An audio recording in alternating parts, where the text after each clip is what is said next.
मिथितः सखा सखायमब्रवीत् जहाको अस्मदीशते यस्यत्याज सखि विदगुं सखायम् न तस्य वाच्यपि भागो अस्ति यदि गुं शृणोत्यनकगुं शृणोति न हि प्रवेद सुकृतस्य पन्थामिति ऋतुर्ऋतुनानृत्यमानः विननादाभिधावः षष्ठिश्च त्रिगुंशका बल्गाः शुक्लकृष्णौ च शास्त्रिकौ सारागवस्त्रैर्जलदक्षः वसन्तो वसुभिः सह संवत्सरस्य सवितुः प्रैषकृत्प्रथमस्मृतः अमो नादयतेत्यन्यान् अमोघश्च परिरक्षतः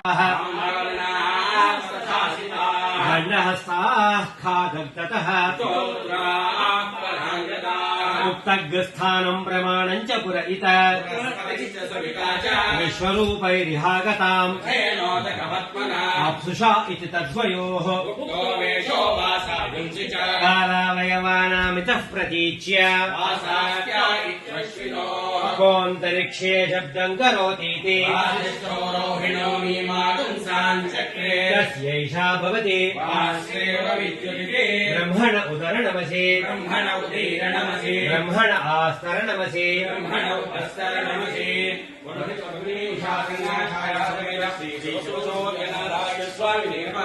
ॐ नमो नारायणाय अपक्रामदग स्वस्ति श्रीमदखिलभूमण्डलालङ्कार त्रयस्त्रिंशत्कोटिदेवता सेविता श्रीकामाक्षी देवी सनाथ श्रीमदेकाम्रनाथ श्रीमहादेवी सनाथ श्रीहस्तिगिरिनाथ साक्षात्कार परमाधिष्ठानसचव्रतनामाङ्कितकाञ्ची दिव्यक्षेत्रे शारदामठसुस्थितानाम् अतुलितसुधारसमाधुर्य कमलासनकामिनी सम्मिल्ल सम्भुल्ल मल्लिका मालिका निश्चन्द्रमकरन्दझरी सौवस्तिकवाण्डिकुम्भ विजृम्भणानन्दतुन्दुलितमनीषि मण्डलानाम् अनवरताद्वैत विद्या विनोदरसिकानाम् निरन्तरालङ्कृतीकृत शान्तिकान्तिभोम्नाम् सकल भुवन चक्र प्रतिष्ठापक श्रीचक्र प्रतिष्ठा विख्यात यशोऽलङ्कृतानाम् निखिल पाषण्ड चण्ड कण्टकोद्घाटनेन विषयीकृत वेद वेदान्त मार्ग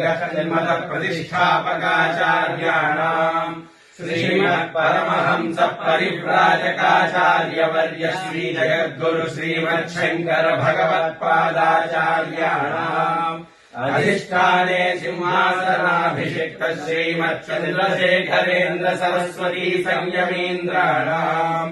अन्ते वासिवर्य श्रीमज्जेन्द्र सरस्वती श्रीपादानाम् तदन्ते वासिवर्य श्रीमच्छङ्कर विजयेन्द्र सरस्वती श्रीपादानाम् च चरणनलिनयोः सप्रश्रयम् साञ्जलिबन्धम् च नमस्कुर्मः।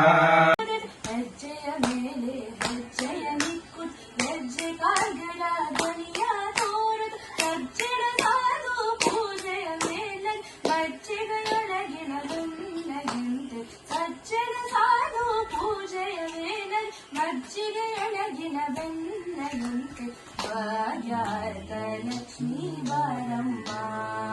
नमः सौभाग्यलक्ष्मी बारम्मा शिव शरणं शिवे शिवशक्त्या युक्तो यदि भवति शक्तः प्रभवितुम् न चेदेवं देवो न खलु कुशलः स्पन्दितुमपि अतस्माराध्याम् हरिहरवीं जातिभिरपि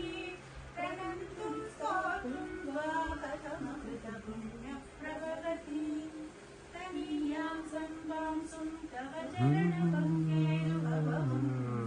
विविरिञ्चित् सञ्चिन्तं विरचयति लोकानविकलम् भवत्येनं शौरिः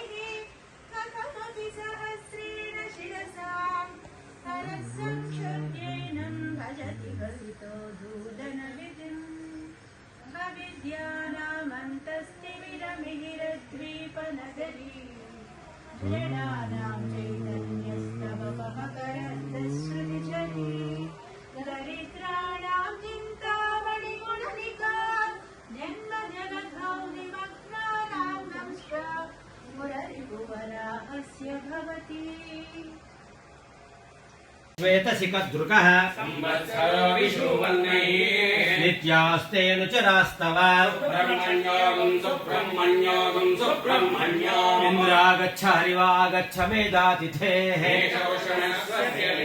गौरावस्कन्निन्न हल्याये जर कौशिकब्राह्मणोरमप्रुवाण अरुणाश्वा इहागताः सः प्रतिविक्षितः अष्टौ दिग्वाससोऽग्नयः अग्निश्चयानवेदाश्चेत्ये ताम्राश्वास्ताम्ररथाः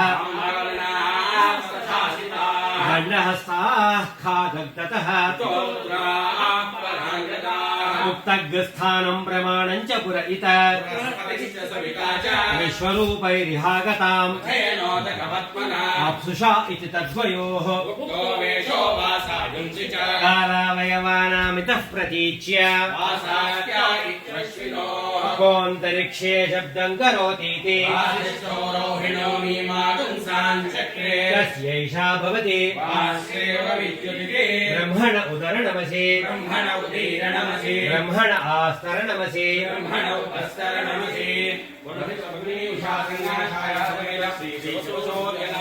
स्वामिने नमः ॐ नमो नारायणाय अपक्रामदगर्भिण्यः शृणुयामदेवाः भद्रम् पश्येमाक्षभिर्यजत्राः स्थिरैरङ्गैः स्तुष्टुवागुंसस्तनूभिः यशेम देवहितं यदायुः स्वस्ति न इन्द्रो वृद्धश्रवाः स्वस्ति नः पूषा विश्ववेदाः स्वस्ति नस्तार्क्ष्यो अरिष्टनेः स्वस्ति नो बृहस्पतिर्दधातु ॐ शान्ति शान्ति शान्तिः पद्मिनी उषा संज्ञा छाया समेत श्री सूर्यनारायण स्वामी नमः। ॐ नमो नारायणाय भद्रं कर्णेभिः शृणुयाम देवाः भद्रं पश्येमाक्षभिर्यजत्राः स्थिरैरङ्गैः स्तुष्टुवागुंसस्तनूभिः यशेम देवहितं यदायुः स्वस्ति न इन्द्रो वृद्धश्रवाः स्वस्ति नः पूषा विश्ववेदाः स्वस्ति नस्तार्क्ष्यो अरिष्टनेमिः स्वस्ति नो बृहस्पतिर्दधातु आपमापामपः सर्वाः अस्मादस्मादितो मुखः अग्निर्वायुश्च सूर्यश्च सहसञ्च स्करद्धिया वायुवश्वारश्मिपतयः मरीच्यात्मानो अद्रुः देवीर्भुवनसुवरीः पुत्रवत्वाय मे सुता महानाम्नीर्महामानाः महसो महसस्वः देवी पर्जन्यसुवरीः पुत्रवत्वाय मे सुता अपाश्निष्णिमपारक्षः अपाश्निष्णिमपारघम् अपाघ्रामपचावर्तिम् अपदेवीरितोहित वज्रम् देवीरचीतायुश्च भुवनम् देवसुवरीः आदित्यानदितिम् देवीम् योनिनोर्ध्वमुदीषत शिवानः शन्तमा भवन्तु दिव्याप ओषधयः सुरीका सरस्वती मा देव्योमसन्दृशि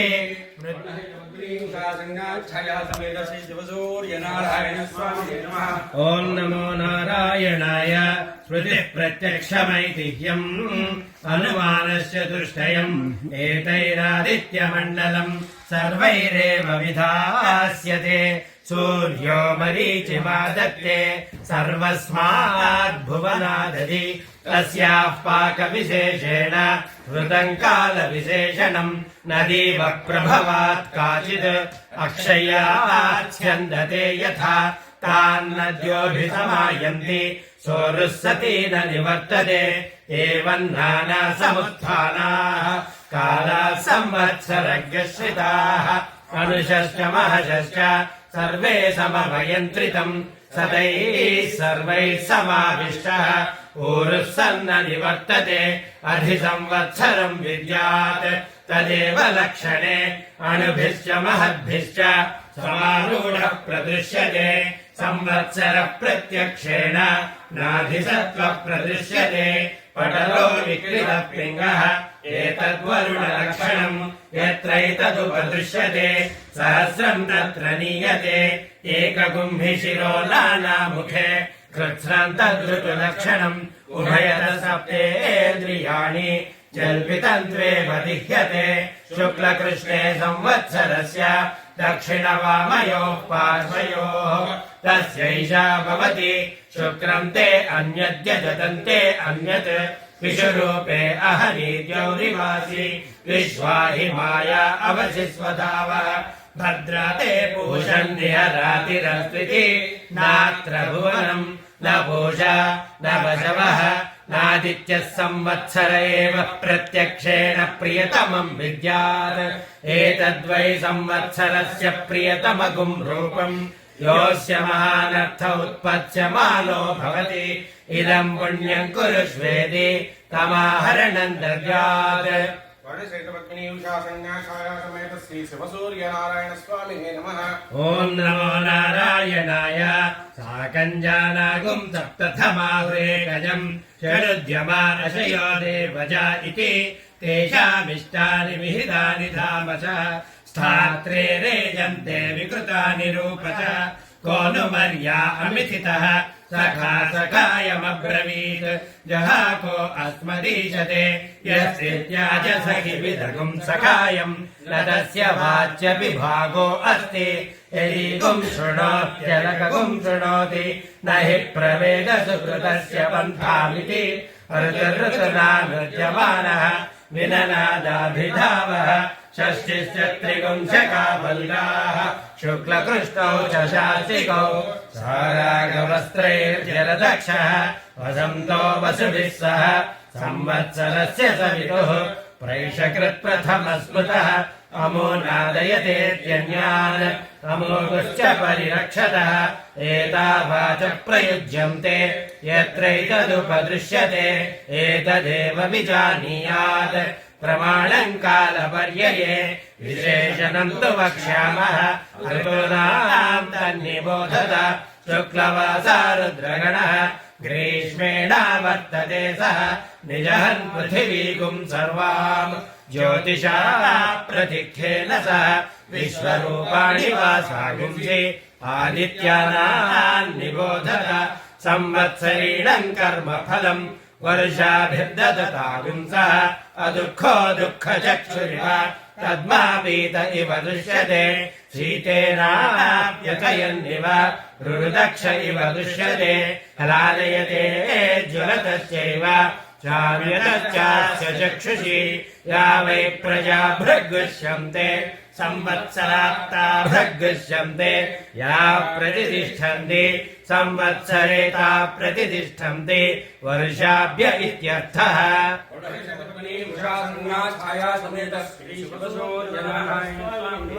ॐ नमो नारायणाय अक्षिदुःखोत्थितस्यैव विप्रसन्ने कनीनिके आन्ते च गणन्नास्ति ऋगूणान्तन्निबोधत कनकाभाणि ये अस्य सत्त्वानो हन्तेभ्यो करन्नः प्रमुञ्च जन्मनस्तमवयोराज्ञयोर्याम् याश्चते हस्तैषवपराता भगवो वप